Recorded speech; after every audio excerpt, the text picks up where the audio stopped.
যেহেতু তোমালোকৰ অহাকালি এক্সাম আছে এডুকেশ্যন, তো আলোচনা কৰিম আজি BA সেকেন্ড সেমিস্টাৰৰ সাবজেক্ট এডুকেশ্যনৰ কোৰ পেপাৰৰ কিছুমান গুৰুত্বপূৰ্ণ প্ৰশ্ন উত্তৰ। তো তোমালোকে অহাকালিৰ কাৰণে কিছুমান কোৱেশ্চন এনসাৰ তোমালোকে চাই যাবা।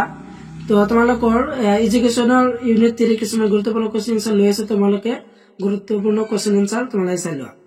তো ইউনিট 3 টো হল যে স্মৃতি, মনোযোগ আৰু আগ্ৰহ। স্মৃতি, মনোযোগ আৰু আগ্ৰহ এই চেপ্টাৰত তোমালোকে 1 আৰু 2 মাৰ্কৰ কোৱেশ্চন এনসাৰ দেখুৱাম আজি।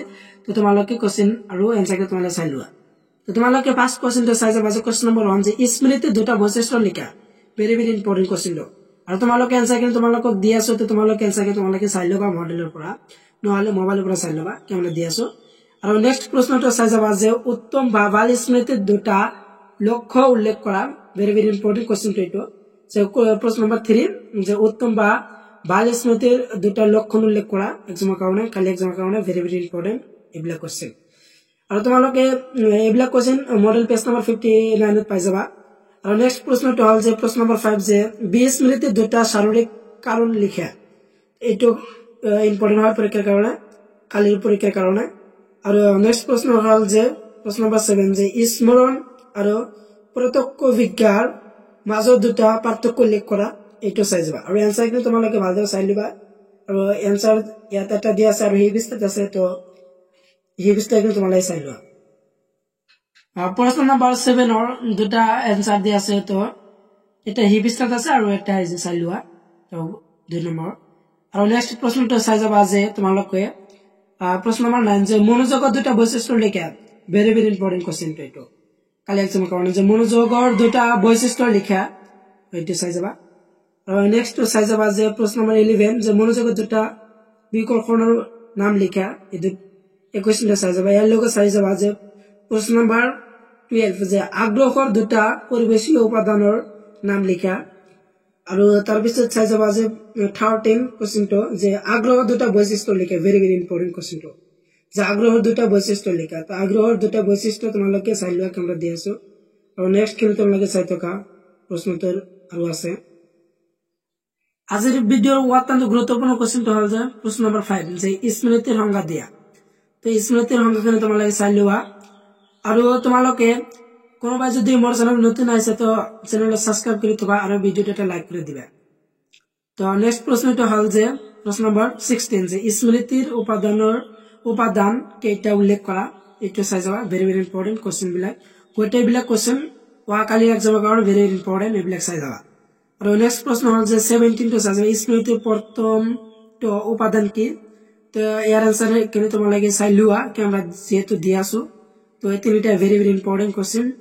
আৰু নেক্সট চাই যাবা যে 19 কোৱেশ্চনটো যে স্মৃতি বা বিস্মৃতিৰ বিষয়ে গৱেষণা কৰা প্ৰথম গৱেষকজনৰ নাম কি। তো ইয়াৰ উত্তৰটো হল যে বিস্মৃতিৰ বিষয়ে গৱেষণা কৰা প্ৰথম গৱেষকজনৰ নাম হল এবিংহাছ। এইটো চাই যাবা। আৰু প্ৰশ্ন নম্বৰ 20 যে শিশুৰ পাঠ্যপুথিত ৰংচঙীয়া চিত্ৰ প্ৰয়োগ কৰাৰ কাৰণ কি।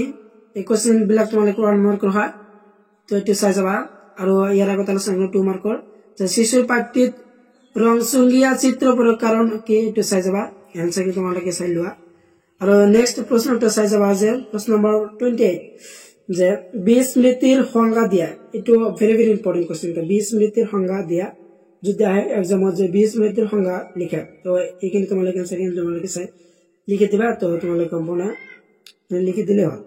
আৰু প্ৰশ্ন নম্বৰ 25 যে বিস্মৃতি হৈছে সচেতন মনৰ এক প্ৰতিৰক্ষা ব্যৱস্থা। এই উত্তৰটো কাৰ। এইটো ইম্পৰ্টেন্ট যে এই উত্তৰটো উইলিয়াম জেমছৰ। আৰু প্ৰশ্ন নম্বৰ 26 যে বিস্মৃতিৰ এটা কাৰণ উল্লেখ কৰা। এইটো ভেৰি ভেৰি ইম্পৰ্টেন্ট যে বিস্মৃতিৰ এটা কাৰণ হল যে পশ্চাদমুখী প্ৰতিৰোধ। এইটো চাই যাবা। আৰু নেক্সট আছে প্ৰশ্ন, নেক্সট কিন্তু তোমালোকে চাই থকা ভিডিঅ' শেষলৈ চাই থকা। আৰু নেক্সট প্ৰশ্নটো হল যে প্ৰশ্ন নম্বৰ 29 আগ্ৰহ মনোযোগৰ সুপ্ত অৱস্থা আৰু মনোযোগৰ আগ্ৰহৰ সক্ৰিয় অৱস্থা উক্তটো কাৰ। ভেৰি ভেৰি ইম্পৰ্টেন্ট কোৱেশ্চনটো, অতি গুৰুত্বপূৰ্ণ কোৱেশ্চন 29 যে এই উক্তটো মেক ডু কালৰ এই উত্তৰটো কাৰ এই উত্তৰটো হৈছে মেক ডু কালৰ তো আৰু নেক্সট প্ৰশ্নটো হ'ল যে তোমালোকৰ 34 মনোযোগৰ দুটা কাৰণ বা দিশ লিখে এইটো চাই যাবা আৰু প্ৰশ্ন নম্বৰ 35 যে মনোযোগৰ কেই প্ৰকাৰ আৰু কি কি মনোযোগ কেই প্ৰকাৰ আৰু কি কি ভেৰি ভেৰি ইম্পৰ্টেন্ট আৰু তোমালোকৰ শেষৰ প্ৰশ্নটো হ'ল যে শেষৰ প্ৰশ্ন 37 যে তলত দিয়া উক্ত কেইটা শুদ্ধ আৰু অশুদ্ধ নিৰ্ণয় কৰা তোমালোকে শুদ্ধ আৰু অশুদ্ধ সম্পূৰ্ণকৈ চাই যাবা আৰু পেজ নম্বৰ 6 দিয়া আছে তাৰ পৰা চাই যাবা আৰু আছে তোমালোকৰ শুদ্ধ আৰু অশুদ্ধ সম্পূৰ্ণকৈ চাই লোৱা